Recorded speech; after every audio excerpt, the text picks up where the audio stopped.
Le 8 mai 1945, lorsque l'Allemagne signa la capitulation inconditionnelle, il ne restait plus grand-chose de ce qui avait autrefois été l'une des nations les plus puissantes de la planète. Les villes qui avaient survécu intactes au XVIIIe siècle gisaient désormais transformées en champs de décombres.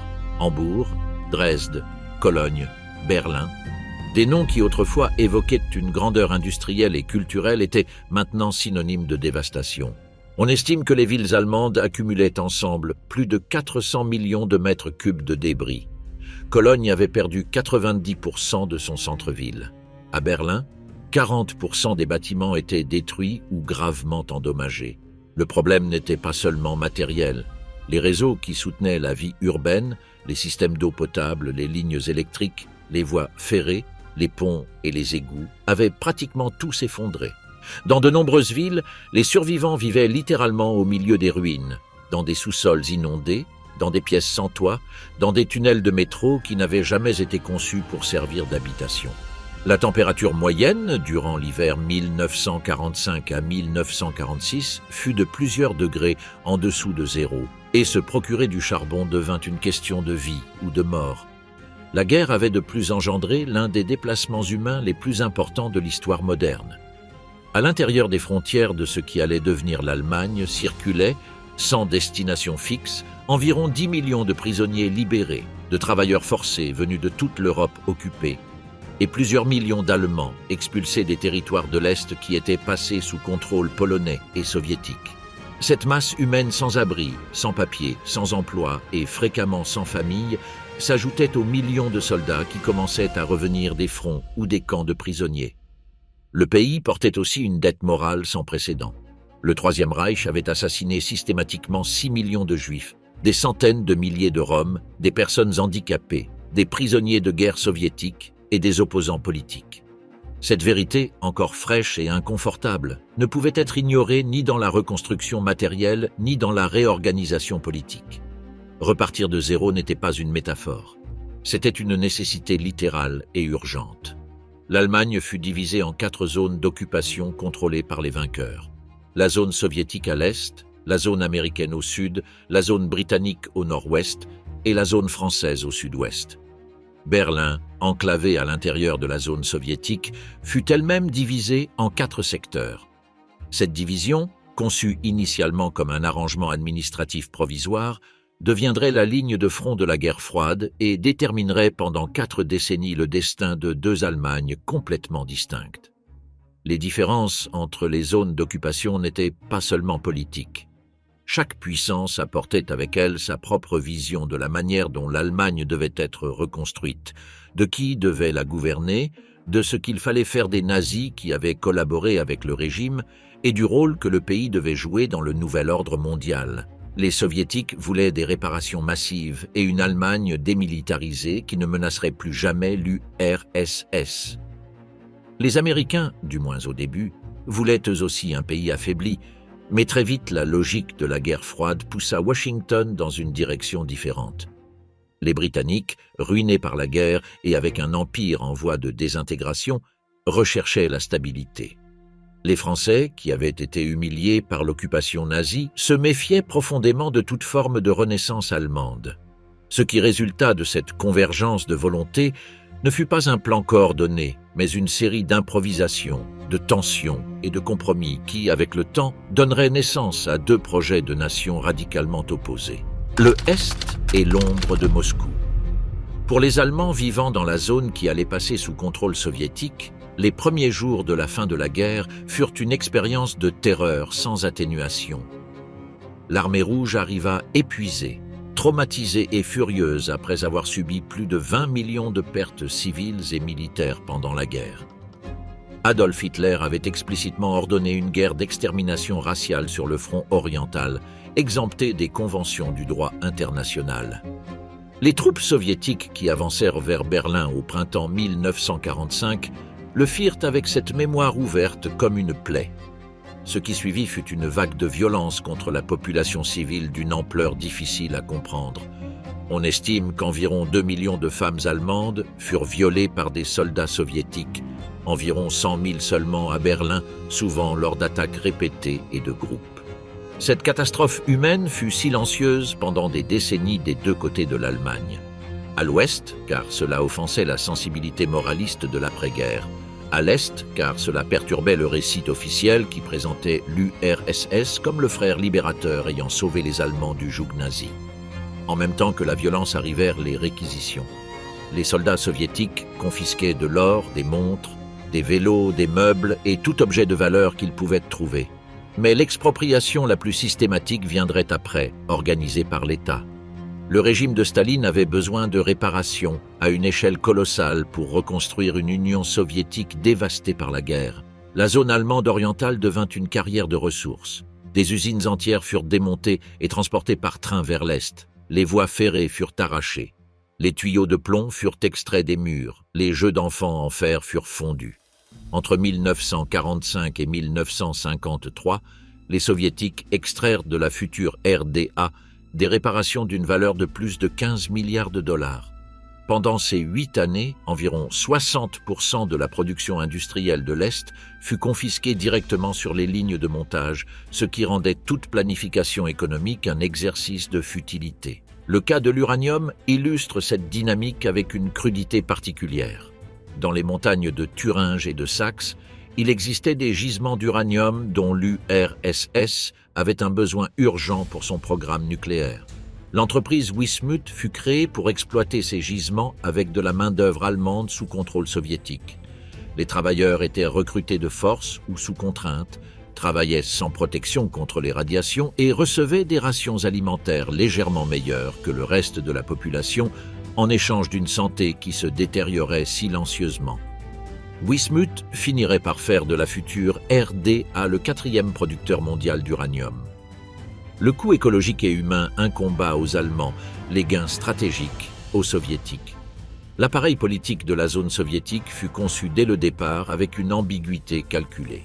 Walter Ulbricht, le dirigeant communiste qui revint de son exil à Moscou dans les derniers jours d'avril 1945, reçut des instructions précises. Construire des structures qui paraissaient démocratiques mais qui étaient en réalité contrôlées par les communistes. La formule qu'il décrivit à ses collaborateurs était transparente dans son cynisme. Ça doit paraître démocratique, mais nous devons tout avoir entre nos mains.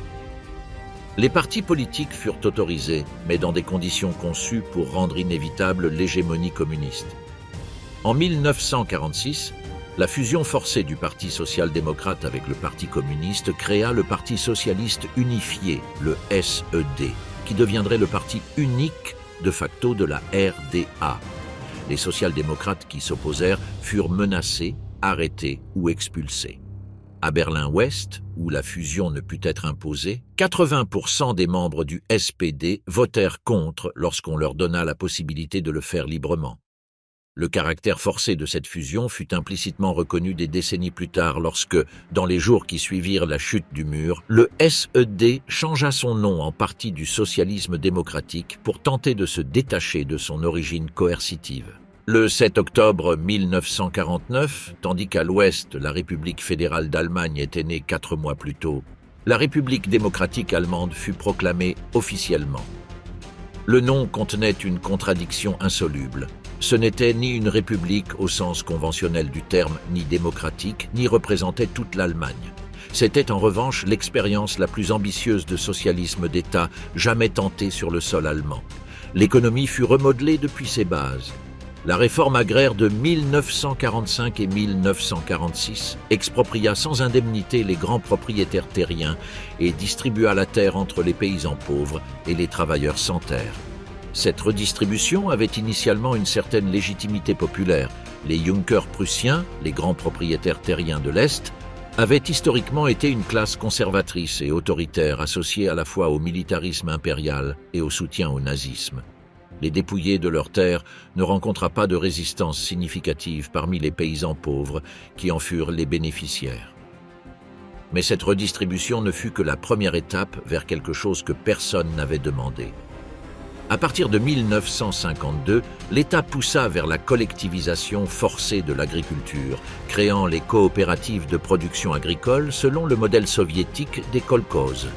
Les paysans qui venaient de recevoir une terre en propriété la virent maintenant absorbée par des structures collectives sur lesquels ils n'avaient aucun contrôle. Le résultat fut une chute dramatique de la production agricole, des pénuries alimentaires et le début d'un exode massif de paysans vers l'ouest. Les industries furent nationalisées. Les entreprises privées disparurent progressivement, absorbées par les VEB, les Volkseigene Betriebe, les entreprises du peuple. Le premier plan quinquennal commença en 1951 avec des objectifs de production déconnectés de la réalité et avec la moitié de la production déjà confisquée à l'avance par les soviétiques. La nourriture resta rationnée jusqu'en 1958, 8 ans après que l'Ouest ait aboli le rationnement. La différence de niveau de vie entre les deux côtés de la frontière devenait chaque année plus visible et cette visibilité, rendue possible tant que Berlin restait accessible, était le moteur qui alimentait l'émigration massive vers l'Ouest.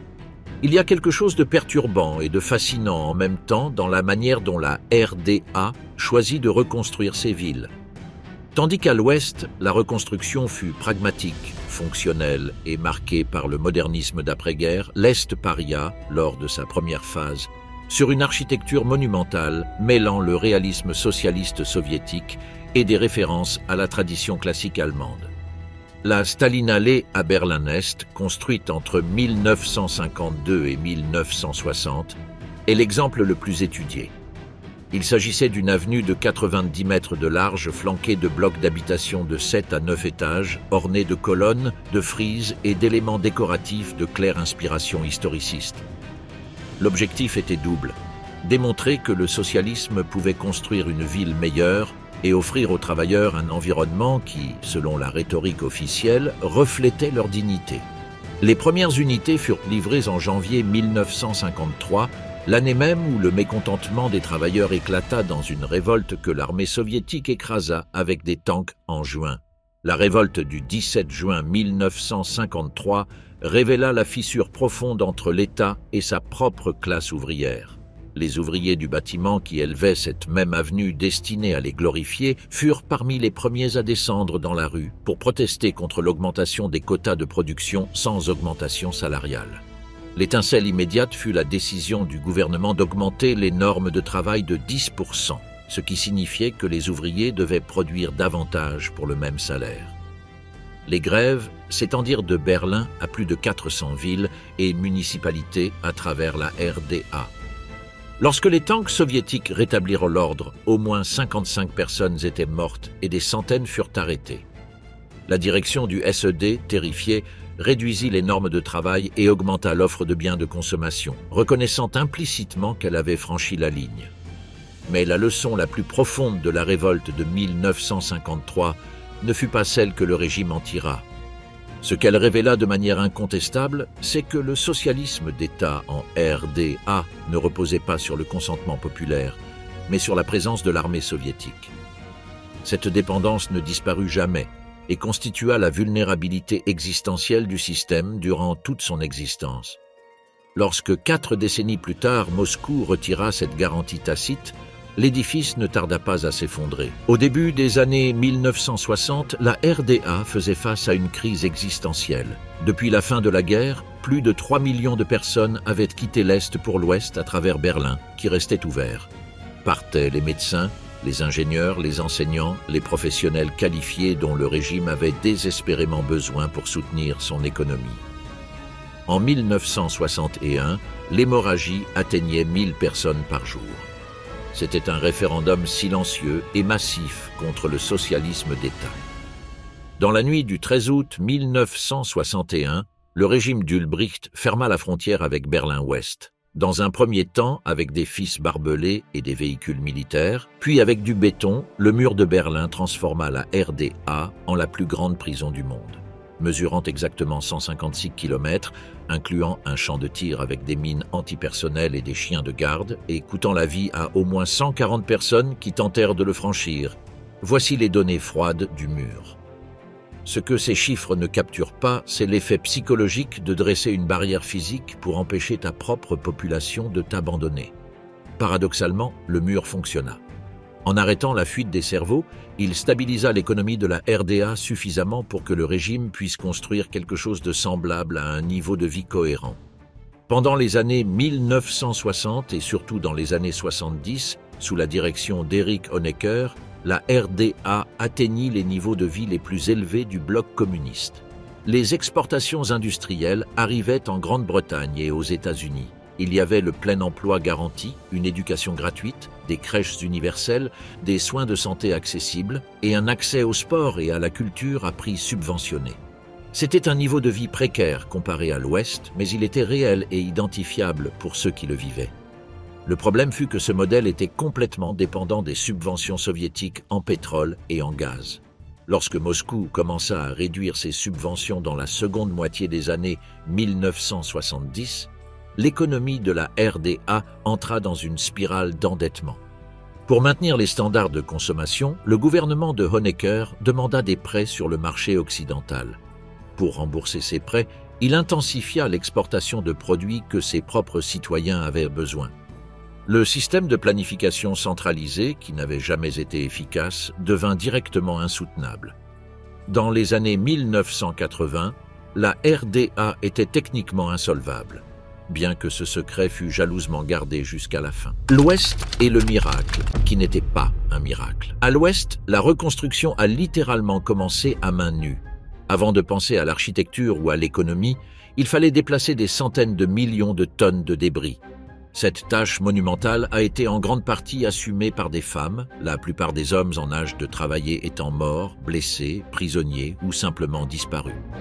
Les Trümmerfrauen, les femmes des décombres, sont devenues un symbole de l'après-guerre allemande. À Berlin, où la destruction avait été particulièrement intense, jusqu'à 26 000 femmes ont travaillé simultanément aux tâches de nettoyage et de démontage, contre seulement 9 000 hommes. Elles le faisaient contre de faibles salaires et surtout contre des coupons de rationnement pour le travail pénible, qui était la monnaie la plus précieuse de l'époque. Il signifiait plus de calories, une plus grande possibilité de survivre à l'hiver. La créativité appliquée aux décombres fut étonnante.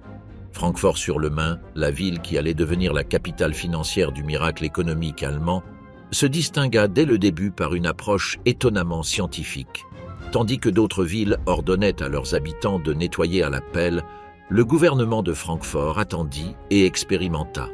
Ces chimistes découvrirent qu'en chauffant les décombres, ils pouvaient produire du plâtre qui, une fois traité, générait du dioxyde de soufre et de l'oxyde de calcium, et que le produit final était une pierre ponce fritée de grande valeur commerciale en tant qu'agrégat pour la construction.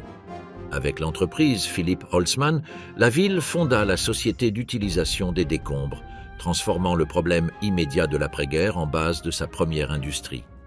Cette mentalité pratique et inventive, qui transformait le désastre en opportunité, aurait des conséquences de grande portée. La reconstruction urbaine à l'Ouest fut également un champ de bataille intellectuel et esthétique dont les traces persistent aujourd'hui dans chaque ville allemande. Les architectes et urbanistes de l'après-guerre étaient divisés en deux grands groupes. Certains voulèrent profiter de la destruction comme une occasion sans précédent de moderniser radicalement les villes.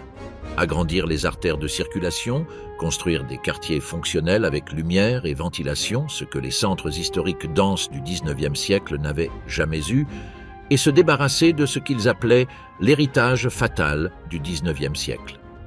D'autres voulaient reconstruire fidèlement les centres historiques détruits, préservant la mémoire collective inscrite dans la pierre et récupérant l'identité urbaine que les bombes avaient effacée. Ce qui s'est passé dans la pratique fut presque toujours un compromis imparfait entre ces deux visions.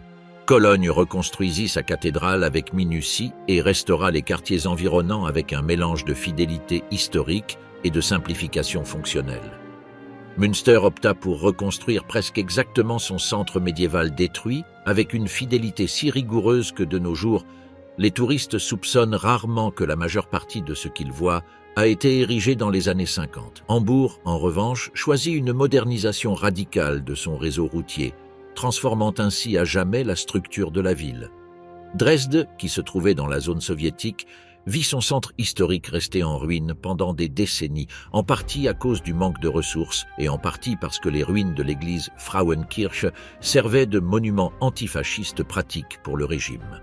Le débat sur le logement fut tout aussi urgent. Des millions de personnes vivaient dans des bâtiments détruits ou surpeuplés. Les calculs de la période d'occupation alliée estimaient un déficit de plusieurs millions d'unités de logement seulement dans les zones occidentales. La réponse, une fois que le cadre fut stabilisé et que l'économie commença à croître, fut l'une des plus grandes opérations de construction massive de l'histoire européenne. Des blocs de logements préfabriqués, conçus selon des critères fonctionnalistes et produits en série, transformèrent les périphéries de toutes les villes allemandes de l'Ouest dans la seconde moitié des années 50 et pendant les années 60.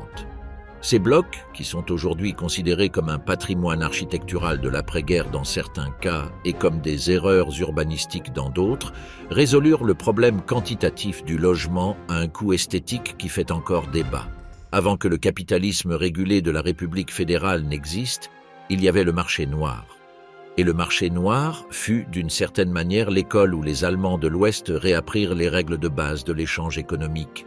Avec l'effondrement du système de rationnement formel, avec le cadre du Reich devenu un papier sans valeur, et avec les entrepôts vides ou détruits, l'économie allemande de 1945 et 1946 fonctionna presque entièrement par troc et contrebande. Les cigarettes américaines devinrent la monnaie de facto. Un paquet de Lucky Strike pouvait acheter une semaine de nourriture. Un carton de cigarettes pouvait louer un appartement. Les marchés informels proliféraient dans les terrains vagues des villes détruites, opérant dans la zone ambiguë entre survie et criminalité. Cette économie souterraine avait sa propre géographie, ses propres règles non écrites et ses propres spécialistes. Les hamsterers, les accumulateurs, étaient des personnes qui voyageaient en train dans les zones rurales avec des valises et des sacs à dos pour échanger des objets de valeur, des bijoux, des montres, des livres, des vêtements, contre des aliments qu'elles revendaient ensuite en ville. Le nom venait du hamster, le rongeur qui stocke de la nourriture dans ses joues. Ils étaient un spectacle commun dans les trains de l'après-guerre, portant des paquets déformés et étaient à la fois indispensables et méprisés. Indispensables parce qu'ils faisaient circuler des biens qui n'auraient autrement pas atteint les villes, et méprisés parce que leur activité révélait l'effondrement du système formel. L'ironie est que cette économie informelle a joué un rôle que l'historien Harald Jenner a analysé avec acuité. Elle a été une école forcée de citoyenneté de marché pour une population qui avait passé 12 ans sous un régime qui méprisait le commerce libre et encore 12 autres sous la guerre et la planification militarisée. Les Allemands qui commerçaient sur le marché noir reconstruisaient presque sans le savoir les réflexes mentaux dont ils auraient besoin lorsque l'économie de marché officielle arriverait. Ils apprenaient à évaluer, à négocier, à prendre des risques, à gérer l'incertitude. L'État occupant n'était pas insensible à cette réalité. Les autorités américaines regardaient le marché noir avec un mélange de condamnation formelle et de tolérance pratique. Ils savaient que sans ce flux informel de biens, la mortalité due à la faim et au froid aurait été incomparablement plus grande. Les chiffres de la malnutrition pendant l'hiver de 1946 à 1947 étaient déjà alarmants. Dans certaines villes, la ration officielle fournissait moins de 1000 calories par jour, moins de la moitié du minimum nécessaire pour un adulte actif. Le 20 juin 1948, à 6 heures du matin, commença la transformation la plus rapide et radicale d'une économie occidentale au XXe siècle. Le directeur économique des zones occidentales, Ludwig Erhard, promulgua simultanément 2 mesures qui allaient changer l'histoire de l'Allemagne, la réforme monétaire et la libéralisation des prix. La réforme monétaire remplaça le Reichsmark par le Deutsche Mark. Chaque Allemand reçut exactement 60 nouveaux marks, peu importe combien de marks anciens il en avait. Les économies accumulées furent pratiquement annulées. C'était un coup terrible pour ceux qui avaient économisé de l'argent, mais cela créa d'un coup l'égalité de départ qui devint l'un des mythes fondateurs de la République fédérale. Le Deutsche Mark fut lié à un taux de change fixe de 4,2 marks pour $1, le liant directement à l'économie américaine. En même temps, Erhard leva le contrôle des prix que les Alliés avaient maintenu. Cette seconde mesure était la plus risquée et la plus controversée. Les économistes du milieu allié, formés dans la tradition keynésienne d'après-guerre, le mirent en garde qu'il commettait une erreur catastrophique. Sans contrôle des prix, l'inflation s'envolerait et la pénurie déjà sévère deviendrait insupportable. Ce qui se produisit fut exactement l'inverse. Littéralement, le lendemain de la réforme monétaire, les commerçants qui avaient stocké des marchandises dans des entrepôts ou dans des sous-sols les mirent sur les étalages. Les étagères qui étaient restées vides pendant des années se remplirent soudainement. Les chaussures, les tissus, les outils, les aliments qui avaient disparu du marché formel parce que personne n'acceptait les anciennes marques réapparurent brusquement. Les gens faisaient la queue devant les vitrines juste pour regarder, car le choc de voir des marchandises disponibles était, après des années de pénurie, presque hallucinatoire. Erhard avait compris quelque chose que ses critiques n'avaient pas compris. Le problème n'était pas le manque de production, mais le manque d'un moyen d'échange fiable. L'économie allemande occidentale n'avait pas été détruite par les bombardements autant qu'on le supposait. Plus de 3/4 de la capacité industrielle avait survécu. L'économie militarisée du nazisme avait modernisé et étendu la machinerie industrielle. Ce qui manquait, c'était un système de signaux de prix qui indiquait quoi produire, où placer les ressources, ce qui valait quoi. Le Deutsche Mark et la libéralisation des prix fournirent ce système d'un coup. L'effet psychologique fut encore plus grand que l'effet matériel. Le journaliste et écrivain Kurt Kusenberg, qui vécut ces jours-là, décrivit la réforme monétaire comme un second point zéro, la sensation que les horloges de l'histoire avaient été réinitialisées une deuxième fois en seulement 3 ans. La première fois avait été la défaite. Celle-ci était la deuxième chance. Le plan Marshall, le programme d'aide économique américain à l'Europe occidentale, est fréquemment invoqué comme la cause principale du Wirtschaftswunder, le miracle économique allemand. Cette version est une simplification qui mérite d'être nuancée. Le secrétaire d'État George Marshall présenta le programme en juin 1947. Ce n'était pas seulement une initiative humanitaire, c'était aussi un outil géopolitique pour contenir l'influence soviétique en Europe occidentale. La logique du président Truman, formulée dans sa célèbre doctrine de mars de la même année, était que la pauvreté et le désespoir étaient le terreau du communisme. Une Europe occidentale prospère et stable serait immunisée contre les promesses de Moscou. L'Allemagne occidentale reçut environ 1 400 millions de dollars du plan Marshall, une somme substantielle mais inférieure à celle reçue par le Royaume-Uni, 3 200 millions, ou la France, 2 700 millions. C'était également la seule bénéficiaire tenue de restituer les fonds afin de préserver une certaine proportion symbolique entre vainqueurs et vaincus. Ce que le plan Marshall fournit ne fut pas tant le capital en soi, mais les intrants critiques dont l'économie allemande avait besoin pour se mettre en marche. Matières premières, machines, et surtout le signal politique que les États-Unis pariaient sur la reprise de l'Allemagne occidentale.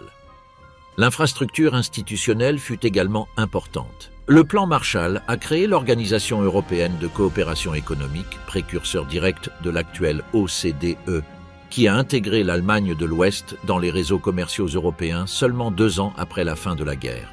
Cette réintégration fut aussi décisive que le capital transféré. L'économie allemande avait besoin de marchés pour exporter ses produits, et le plan Marshall a ouvert ses portes. Entre le plan Marshall et l'économie sociale de marché, il y a eu un épisode qui a cristallisé l'antagonisme entre les deux modèles et a déterminé de manière irréversible la division de l'Allemagne. Le 24 juin 1948, l'URSS coupa tous les accès terrestres et fluviaux aux secteurs occidentaux de Berlin en réponse à l'introduction du Deutsche Mark dans la ville. Staline calculait que, sans nourriture, charbon et fournitures de base, les 2 millions d'habitants de Berlin-Ouest devraient se rendre ou que les alliés occidentaux négocieraient leur retrait en échange de la levée du blocus. Ce qu'il n'avait pas calculé, c'était la réponse américaine. Le président Truman ordonna un pont aérien qui, pendant 322 jours, maintint Berlin-Ouest approvisionné par des vols de transport.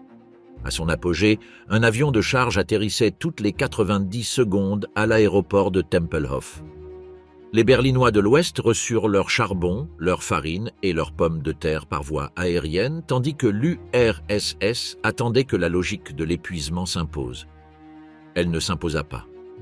Le 12 mai 1949, Moscou leva le blocus. La bataille psychologique et politique avait été remportée de manière décisive par l'Occident, et avec elle s'était fixée la frontière mentale entre les deux systèmes qui durerait encore 40 ans. Entre 1950 et 1957, l'économie de la République fédérale croissa à des taux de 8 à 12% par an. En 1955, l'Allemagne de l'Ouest avait dépassé ses niveaux de production industrielle de 1938. En 1957, elle était la deuxième économie exportatrice du monde. En 1960, les Allemands de l'Ouest avaient le revenu par habitant le plus élevé d'Europe continentale. Ce processus fut baptisé le Wirtschaftswunder, le miracle économique. Mais le qualifier de miracle est en quelque sorte un euphémisme confortable. Les ingrédients de la croissance étaient présents depuis avant. Une main-d'œuvre industrielle hautement qualifiée, une tradition manufacturière solide, une infrastructure productive moins endommagée que ce que les décombres visibles suggéraient. Plus de 3/4 de la capacité industrielle avait survécu au bombardement. L'économie militarisée du nazisme avait paradoxalement modernisé et étendu la machinerie de production pendant la guerre. Le nombre de tours, fraiseuses et machines de précision disponibles en 1945 était supérieur à celui de 1938. Ce que les bombardements avaient détruit était fondamentalement l'infrastructure urbaine visible, les logements et les bâtiments, et non les usines qui se trouvaient plus souvent en périphérie des villes. À cela s'ajouta l'arrivée massive d'expulsés des territoires de l'Est. Environ 12 millions de personnes au total, beaucoup d'entre eux ayant des métiers industriels qualifiés, un niveau éducatif relativement élevé et une motivation extraordinaire pour travailler et reconstruire leur vie à partir de zéro. Ce flux de travailleurs compétents et prêts à travailler fut le carburant humain de la croissance. Dans des régions comme la Bavière, où arrivèrent massivement les expulsés des Sudètes tchèques, des communautés entières d'horlogers, de bijoutiers, d'artisans spécialisés et de travailleurs textiles transplantèrent leurs métiers dans de nouveaux endroits, reconstruisant parfois des entreprises entières qu'ils avaient laissées derrière eux. L'économie sociale de marché, le modèle conçu par Erhard, est basé sur les principes de l'ordolibéralisme allemand développé à Fribourg dans les années 30, combinait la libre concurrence avec un solide réseau de protection sociale. Ce n'était ni le laisser-faire pur, ni le socialisme d'État. C'était un troisième chemin qui cherchait l'efficacité du marché sans les excès du capitalisme sauvage. Ces théoriciens, tels que Walter Eucken et Wilhelm Röpke, avaient réfléchi pendant le nazisme aux conditions institutionnelles nécessaires à une économie de marché pour fonctionner sans se détruire elle-même ou détruire la société qui l'héberge. Le résultat fut un système qui garantissait la concurrence par une régulation anti-monopole, protégeait les travailleurs par une législation du travail et des conventions collectives, et finançait les services sociaux universels par des impôts. Les journées de travail étaient longues, les syndicats étaient reconnus comme des acteurs légitimes, mais fonctionnaient dans un cadre de concertation qui évitait les conflits paralysants qui avaient caractérisé la République de Weimar. Les entreprises réinvestissaient leurs bénéfices plutôt que de les distribuer sous forme de dividendes, accumulant du capital productif à une vitesse sans précédent dans l'histoire économique moderne. Le modèle de gouvernance d'entreprise allemand, avec représentation des travailleurs dans les conseils de surveillance des grandes entreprises, créa un système d'intérêts alignés entre le capital et le travail qui s'avéra extraordinairement stable. Volkswagen incarne cette histoire avec une précision presque romanesque. L'usine de Wolfsburg avait été construite par les nazis pour produire la voiture du peuple que aucun Allemand ordinaire n'avait vue avant la guerre. La production fut détournée vers des véhicules militaires à partir de 1939.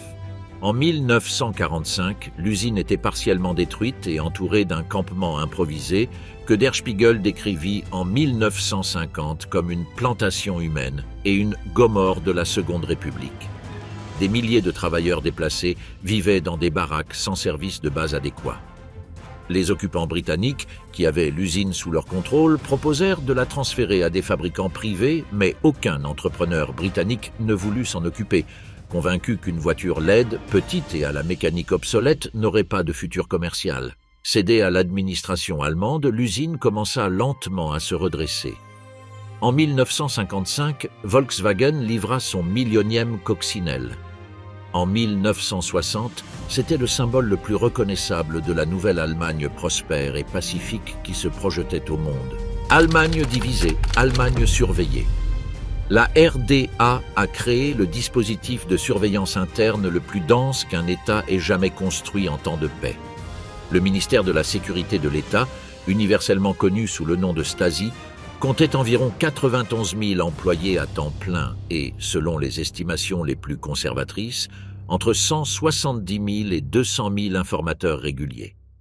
Cela représentait un espion ou collaborateur pour chaque 63 citoyens.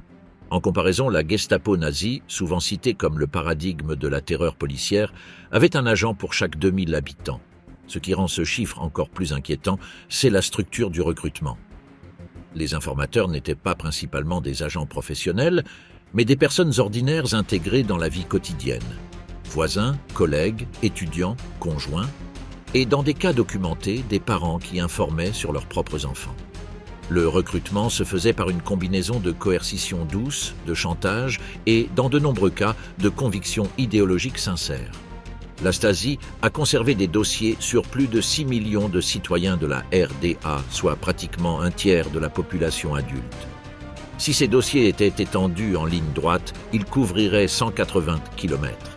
La Stasi ne fonctionnait pas principalement par la violence directe, bien que cette option existait. Sa méthode préférée était la Zersetzung, la décomposition, une forme de harcèlement psychologique systématique conçue pour détruire la crédibilité, les relations personnelles et la santé mentale des cibles sans laisser de traces visibles d'intervention de l'État. Des lettres arrivaient ouvertes ou n'arrivaient pas. Des rumeurs étaient stratégiquement semées parmi les collègues de travail. Des petits objets étaient déplacés dans les appartements des surveillés afin qu'ils sachent qu'ils avaient été visités, mais ne puissent pas le prouver. Des rendez-vous étaient annulés mystérieusement. Des rumeurs sur des infidélités ou des comportements criminels étaient diffusées dans les cercles sociaux de la victime. Des personnes parfaitement saines développaient une paranoïa clinique parce qu'elles étaient effectivement surveillées. Cette technologie de la peur avait un coût social qui ne devint visible qu'après 1990, lorsque les dossiers de la Stasi furent partiellement rendus publics. Des centaines de milliers d'Allemands de l'Est découvrirent qu'ils avaient été dénoncés par des membres directs de leur famille. Certains mariages qui avaient duré des décennies se sont dissous lorsque l'un des conjoints trouva dans les archives la preuve que l'autre avait été son informateur. Des amis qui s'étaient crus intimes pendant des années découvrirent qu'elles s'étaient espionnées mutuellement sans le savoir. Le dommage au tissu de confiance sociale fut profond et ses effets se prolongèrent bien au-delà de la période de réunification. Ce qui fait de ce système une véritable énigme historique, c'est la question de savoir comment une société peut fonctionner, voire prospérer dans certains aspects, tout en étant surveillée avec une telle intensité. La réponse inconfortable est que la plupart des citoyens de la RDA n'étaient ni surveillés ni activement surveillants. Ils menaient des vies normales, aimaient leur famille, se préoccupaient de leur carrière, profitaient de l'été sur la mer Baltique et de l'hiver dans les Alpes tchèques. Le système était terrifiant, non pas parce qu'il touchait tout le monde directement, mais parce que personne ne savait quand il le toucherait. L'incertitude était l'outil le plus efficace. Mais l'histoire de la RDA ne se réduit pas à la Stasi ni au mur. Pendant 4 décennies, plus de 16 millions de personnes ont construit une vie à l'intérieur de ce système, avec ses contradictions, ses petites joies et ses frustrations spécifiques. Le plein emploi était réel et apprécié. En RDA, il n'y avait pas de chômage structurel. Il y avait toujours un travail disponible, bien que ce ne soit pas nécessairement le travail que l'on aurait choisi. L'État garantissait des crèches gratuites dès la naissance, permettant ainsi aux 2 parents de travailler. En 1989, le taux d'emploi féminin en RDA était le plus élevé du monde. Pratiquement toutes les femmes en âge de travailler avaient un emploi. Les crèches fonctionnaient de 6 heures du matin à 6 heures du soir, conçues spécifiquement pour couvrir la journée de travail standard et permettre à 2 personnes avec des enfants de travailler à temps plein sans avoir à payer des tiers. Cette différence avec la RFA, où seulement la moitié des femmes travaillaient et souvent à temps partiel, deviendrait l'un des chocs culturels les plus profonds de la réunification. La culture juvénile de la RDA a également généré des tensions intéressantes avec le système. Le rock'n'roll, que la direction du parti avait initialement considéré comme une menace idéologique occidentale, fut progressivement toléré puis intégré dans une industrie culturelle étatique qui produisait des groupes de pop et de rock sous supervision officielle. Les fans d'Elvis Presley à Berlin-Est en 1960 étaient surveillés par des agents qui prenaient des notes sur leurs coiffures et leurs attitudes. 2 décennies plus tard, les concerts de rock étaient organisés en partie par l'État, qui tentait de canaliser l'énergie juvénile dans des cadres politiquement acceptables. La musique fut l'un des domaines où la tension entre contrôle et besoin de légitimité populaire fut la plus visible. Les exploits sportifs de la RDA étaient véritablement extraordinaires et servaient un double but idéologique. Aux Jeux olympiques de Montréal en 1976, la RDA, avec 17 millions d'habitants, finit deuxième au tableau des médailles, devant l'Union soviétique et les États-Unis en comptant par habitant. Cette performance était le fruit d'un système de sélection et d'entraînement d'élite qui identifiait les talents dès l'enfance et construisait des parcours sportifs hautement professionnalisés avec des installations, des entraîneurs et un soutien médical qui aurait été impossible dans le secteur privé. Ce que ce système cachait, et qui éclata après 1990, était le dopage systématique des athlètes, y compris des mineurs, avec des substances qui ont causé des dommages permanents à la santé de nombreux d'entre eux.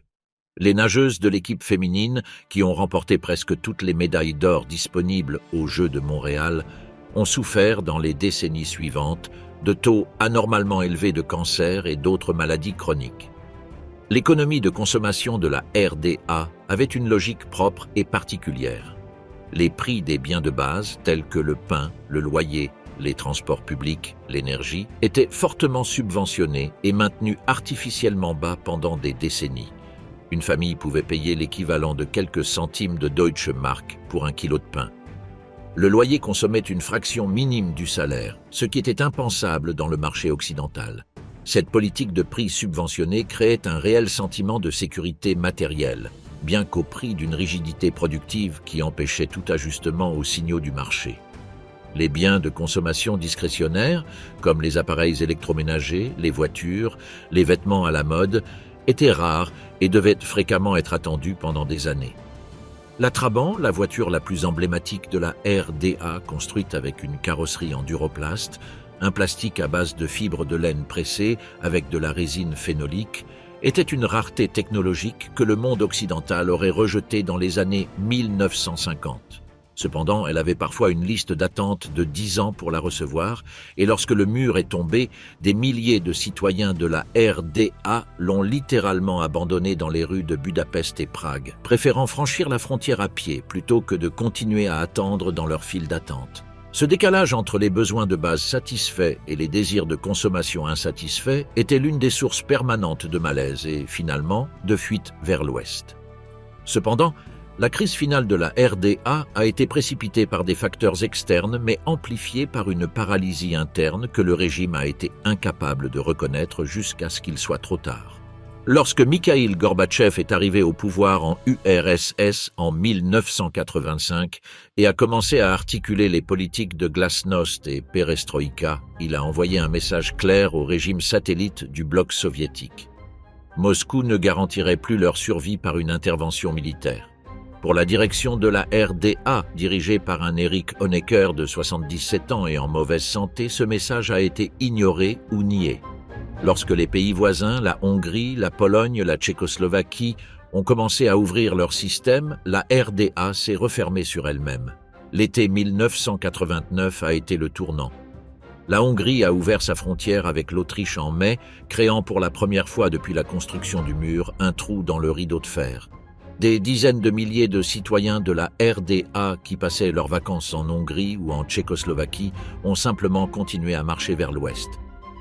L'ambassade de l'Allemagne de l'Ouest à Prague a été littéralement débordée par les réfugiés attendant une autorisation de sortie. Pendant ce temps, à l'intérieur de la RDA, les manifestations du lundi à Leipzig, qui avaient commencé avec de petits groupes d'activistes rassemblés autour de l'église de Saint-Nicolas, grossissaient semaine après semaine. Le 9 octobre 1989, lorsqu'on s'attendait à ce que le régime réprime les marches avec des tanks comme il l'avait fait lors de la révolte des travailleurs en 1953, 70 000 personnes sont sorties dans les rues de Leipzig. Les soldats n'ont pas tiré. Le 9 novembre 1989, lors d'une conférence de presse retransmise en direct, le porte-parole du SED Günther Schabowski a lu une déclaration autorisant les citoyens de la RDA à demander des visas de sortie immédiats. Lorsqu'un journaliste lui a demandé quand cette mesure entrerait en vigueur, Schabowski, qui était arrivé en retard à la réunion et n'avait pas été informé des détails, a répondu « Immédiatement, sans délai ». Cette réponse improvisée a déclenché ce qu'aucune planification politique n'aurait pu organiser. Des centaines de milliers de personnes se sont dirigées vers les points de contrôle du mur. Les gardes, qui n'avaient pas d'instructions et étaient dépassés, ont ouvert les passages. Le mur de Berlin est tombé cette nuit-là, non pas par une décision politique ordonnée, mais par un malentendu bureaucratique multiplié par le désespoir accumulé de 4 décennies. La réunification et ses côtés cachés. Le chancelier Helmut Kohl comprit avant tout le monde que la fenêtre pour agir était étroite. Le processus de réunification pouvait se perdre si l'on laissait les doutes et les scepticismes se consolider. Ceux de Gorbatchev à Moscou, ceux du président Mitterrand à Paris, ceux de la première ministre Thatcher à Londres, tous méfiants devant la perspective d'une Allemagne unie de 80 millions d'habitants au cœur de l'Europe. Le 28 novembre 1989, à peine 19 jours après la chute du mur, Kohl surprit le Bundestag et le monde en présentant un plan en 10 points pour une réunification graduelle dans un processus de 10 ans. C'était un coup de maître, il créa le cadre politique sans laisser le temps à l'opposition de s'organiser. La seule condition qu'il obtint de Gorbatchev, en échange du consentement soviétique à l'unification, fut que l'OTAN ne s'étendrait pas vers le territoire de l'ancienne RDA. Cette promesse verbale, que Gorbatchev affirma avoir reçue et que les documents ultérieurs ont partiellement confirmée, serait source de controverses géopolitiques pendant des décennies. Les premières élections libres de l'histoire de la RDA eurent lieu le 18 mars 1990 avec une participation de 93,4%. L'Alliance pour l'Allemagne, qui incluait la CDU de l'Est et d'autres partis alignés avec Kohl, gagna avec presque 50% des voix sous le slogan « Plus jamais le socialisme ». Le mandat était clair, une réunification rapide et une intégration immédiate dans le système occidental. Le 1er juillet 1990, l'union monétaire entra en vigueur. Les Allemands de l'Est convertissaient leurs économies jusqu'à 6 000 marks orientaux au taux de change de 1 pour 1 avec le Deutsche Mark. C'était un don économique énorme et une étape politiquement impossible à renverser. C'était aussi, du point de vue économique, un piège. Le Deutsche Mark était une monnaie forte appréciée pour la productivité et la compétitivité de l'économie occidentale. Les travailleurs et les entreprises de l'Est, qui opéraient avec des coûts salariaux et des productivités très différents, se retrouvèrent soudain à concourir sur un terrain pour lequel ils n'étaient pas préparés. La Treuhandanstalt, c'est-à-dire l'agence fiduciaire, fut créée pour gérer la privatisation des 8 000 à 10 000 actifs productifs de l'État de la RDA. C'était, au moment de sa fondation, le plus grand conglomérat d'entreprises du monde. Il possédait des usines sidérurgiques, des chantiers navals, des raffineries, des entreprises chimiques, des hôtels, des commerces et des surfaces agricoles qui, additionnés, équivalaient à la moitié du territoire de l'Est. Le mandat de la Treuhand était de transformer ces entreprises en entités compétitives dans le marché occidental. Les délais étaient urgents, les ressources humaines insuffisantes, et la corruption et l'improvisation furent inévitables. Beaucoup d'actifs furent vendus pour la valeur symbolique d'une marque à des acheteurs occidentaux qui démontèrent les installations ou les fermèrent simplement pour éliminer un concurrent potentiel. Des travailleurs qui avaient consacré des décennies à leur métier virent les machines de leurs usines chargées dans des camions à destination d'unités de l'Ouest. La présidente de la Treuhand, Detlev Karsten Rohwedder, fut assassinée en avril 1991, vraisemblablement par la fraction de l'Armée rouge, le groupe terroriste d'extrême gauche qui vit en sa personne le symbole du capitalisme prédateur appliqué à l'Est. Sa successeur, Birgit Breuel, accéléra le processus de privatisation en donnant la priorité à la rapidité plutôt qu'à la préservation du tissu industriel. Le raisonnement était que les entreprises de l'Est étaient trop inefficaces, trop intensives en main-d'œuvre et technologiquement trop arriérées pour pouvoir concurrencer sans une transformation radicale. Ce qui ne fut pas suffisamment pris en compte, c'est que l'ajustement des prix provoqué par l'union monétaire avait rendu artificiellement inviables de nombreuses entreprises qui, avec une transition plus graduelle, auraient pu trouver des niches de marché compétitives. Dans les 20 premiers mois de la réunification, 4000 entreprises furent fermées. Seule une fraction des employés des entreprises étatisées conserva son emploi. Le taux de chômage à l'Est, qui n'existait pratiquement pas dans l'économie planifiée, monta en flèche vers 20% en quelques années. Pour 2005, un Allemand de l'Est sur 5 était au chômage. Et ce chiffre sous-estimait l'ampleur réelle de la perturbation parce qu'il excluait ceux qui avaient été orientés vers des programmes d'emploi temporaire ou de reconversion qui ne conduisaient pas à un travail réel. La Treuhand fut liquidée en 1994 après avoir généré des dettes d'environ 270 000 millions de marks que la République fédérale absorba. La discussion sur la question de savoir si ces méthodes furent correctes reste ouverte. Ses défenseurs soutiennent que l'économie de l'Est était simplement trop inefficace pour concurrencer et que le processus, bien que douloureux, était inévitable. Ces critiques soulignent que la vitesse et le manque de supervision permirent des abus massifs et détruisirent le tissu productif qui aurait pu être sauvé avec plus de patience. Ce qui n'est pas en débat, c'est le coût humain. Des générations entières de travailleurs de l'Est qui avaient construit leur identité autour d'un métier et d'une entreprise ont vu ce monde disparaître en quelques mois sans avoir demandé ni voté pour cette transformation spécifique. Pour financer la réunification, le gouvernement fédéral a introduit en 1991 le Solidaritätszuschlag, la taxe de solidarité, un supplément de 5,5% sur les revenus les plus élevés.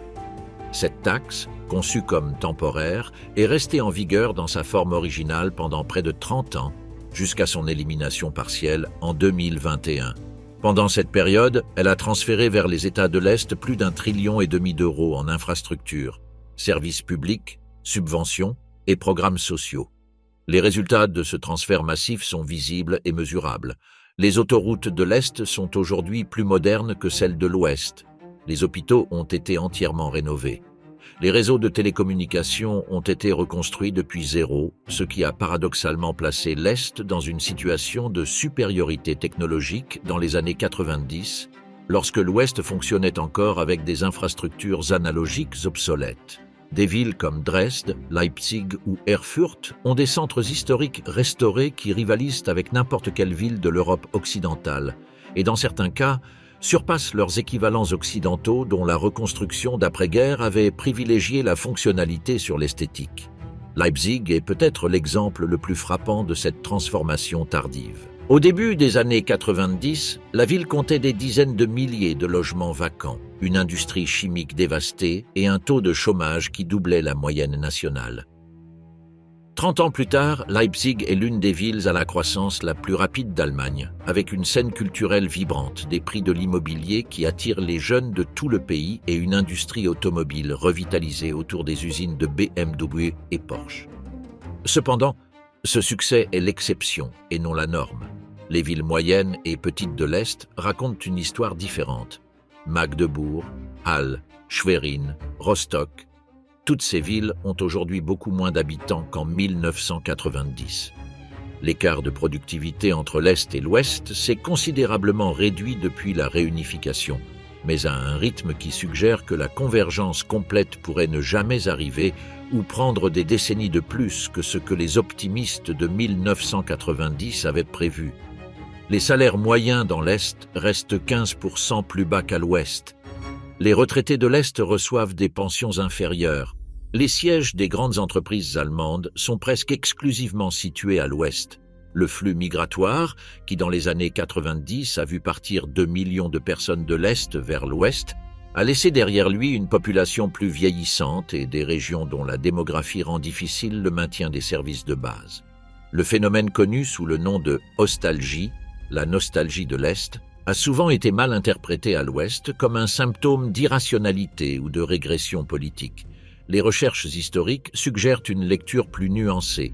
Il ne s'agit pas, dans la plupart des cas, de nostalgie pour l'état policier ou la pénurie, mais de la perte de repères identitaires, d'une manière de vivre, de travailler et de se rapporter aux autres qui a été démantelée en quelques mois sans que l'on demande aux habitants ce qu'ils voulaient conserver. Des produits comme Vita Cola, relancé en 1994 et devenu aujourd'hui le cola le plus vendu en Allemagne, ou les Trabants restaurés qui atteignent des prix allant jusqu'à 10 000 € sur le marché des collectionneurs, sont des symptômes d'une culture qui cherche à préserver des repères d'identité dans un paysage qui a changé trop rapidement. L'Allemagne qui ne finit pas de s'unir. Katja Hoyer, historienne née en RDA, documente un fait qui réapparaît systématiquement dans les enquêtes depuis 1990. La majorité des citoyens de la RDA ont le sentiment d'être traités comme des citoyens de seconde zone dans le nouveau pays unifié. Les 2/3 d'entre eux continuent de rapporter cette sensation des décennies après la chute du mur. C'est un échec silencieux et soutenu de l'intégration culturelle qui ne peut être expliqué seulement par l'économie. Angela Merkel, la chancelière qui a gouverné l'Allemagne pendant 16 ans et qui est née à l'ouest mais a grandi à l'est par décision de son père, a vécu cette tension dans sa chair. Quand en 1991, elle révéla que sa thèse de doctorat avait inclus, comme tous les travaux universitaires en RDA, un essai sur le style de vie socialiste, la presse occidentale tenta de transformer cela en scandale politique. Quand en 2021, à la fin de son mandat, elle parla publiquement du fait que son passé en RDA était traité comme un poids par l'établissement politique allemand, elle touchait une blessure que même le temps n'avait pas cicatrisée. Le fait que la femme la plus puissante d'Europe pendant plus d'une décennie continue d'être interrogée sur la légitimité de sa biographie orientale en dit autant sur l'Ouest que sur l'Est. Cette attitude a des racines dans une asymétrie fondamentale du processus de réunification. Quand les deux Allemagnes se sont unies, ce n'a pas été une fusion entre égaux, mais l'incorporation de la RDA au système juridique, politique et institutionnel de la RFA.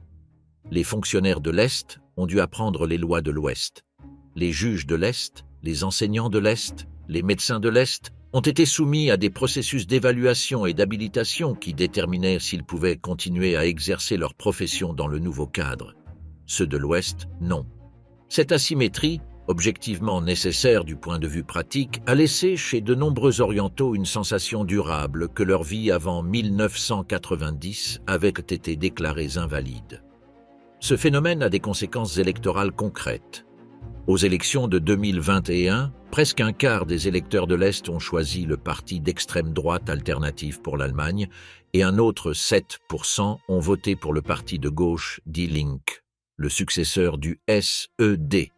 Ajoutés à ceux qui n'ont pas voté du tout, ces chiffres suggèrent que presque la moitié des électeurs orientaux s'étaient détachés des partis mainstream. À l'Ouest, le même phénomène existe, mais à une échelle significativement moindre. Un des aspects les plus perturbateurs de l'héritage de la division est démographique. Après la chute du mur, plusieurs États orientaux ont perdu entre 15 et 25% de leur population en un peu plus d'une décennie. Les personnes qui ont émigré étaient disproportionnellement jeunes, éduquées et féminines. Ce déséquilibre des genres a eu des conséquences que les démographes n'ont pas tardé à souligner. Dans certaines contrées rurales de l'Est, les hommes jeunes dépassaient les femmes dans des proportions allant jusqu'à 3 pour 2, créant des communautés avec peu de perspectives de formation de famille et de renouvellement générationnel. Sont restées des régions vieillies, avec peu d'entreprises, peu de garderies et peu de raisons pour qu'une génération jeune s'enracine. Ce vide démographique a des effets circulaires qui se renforcent mutuellement et qui sont extraordinairement difficiles à inverser.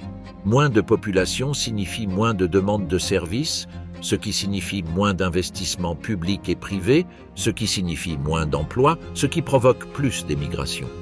Certaines villes de l'Est qui, au début des années 90, avaient 200 000 ou 300 000 habitants, ont perdu, des décennies plus tard, jusqu'à un tiers de leur population. Hoyerswerda, en Saxe, a été la ville à la croissance la plus rapide d'Europe pendant les années 70 et 80 grâce à l'industrie houillère d'État. En 2024, elle avait moins de la moitié des habitants qu'elle avait en 1989. Le problème n'est pas seulement statistique. Ces villes réduites ont des écoles qui ferment par manque d'élèves, des hôpitaux qui réduisent les services par manque de patients et de personnel médical, des commerces qui n'ouvrent pas parce qu'il n'y a pas suffisamment de demande.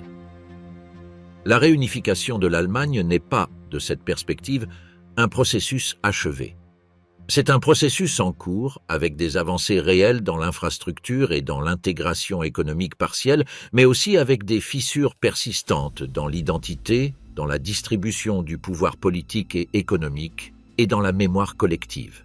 Il y a ceux qui argumentent que la comparaison correcte n'est pas entre l'Est et l'Ouest de l'Allemagne, mais entre l'Est allemand et d'autres régions périphériques d'Europe comme le sud de l'Italie ou l'intérieur de l'Espagne, zones qui n'ont pas non plus réussi à converger avec leurs centres économiques nationaux malgré des décennies de transferts et de politiques régionales.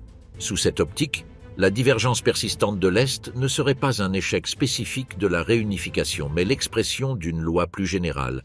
Les économies d'agglomération favorisent les centres déjà établis. Et les transferts financiers à eux seuls ne peuvent pas renverser cette logique sans un projet industriel et démographique de long terme qu'aucun gouvernement allemand n'a été capable d'articuler de manière convaincante. Ce qui est resté non résolu. L'Allemagne a reconstruit ses villes. Elle l'a fait pierre après pierre, avec des mains féminines qui ont déplacé les décombres avant l'arrivée des grues. Elle a reconstruit son économie. Elle l'a fait grâce à une réforme monétaire qui a fonctionné parce qu'elle a misé autant sur la psychologie que sur la technique, avec des travailleurs prêts à faire de longues journées dans des usines qui recommençaient à zéro et avec l'ouverture des marchés facilités par le plan Marshall.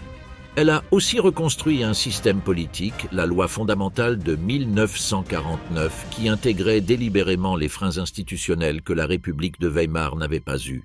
Un tribunal constitutionnel puissant, une clause d'éternité qui protégeait les principes démocratiques fondamentaux contre toute majorité parlementaire, et un système de seuil électoral qui empêchait la fragmentation extrême du Parlement qui avait paralysé Weimar.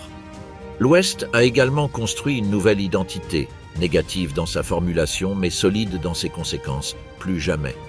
Ce principe, articulé à partir de la confrontation graduelle et toujours inconfortable avec le passé nazi, fut le fondement sur lequel la légitimité morale de la République fédérale a été construite. La Vergangenheitsbewältigung, l'élaboration du passé, fut un processus long, douloureux et jamais complètement résolu. Les procès de Nuremberg n'étaient que le début. Les auteurs de niveau moyen, les bureaucrates, les juges, les médecins, les ingénieurs qui avaient servi le régime nazi ont été en grande partie réintégrés dans la société civile occidentale sans conséquences juridiques. La recherche historique a mis des décennies à dévoiler l'ampleur de cette complicité quotidienne. L'Est a construit autre chose.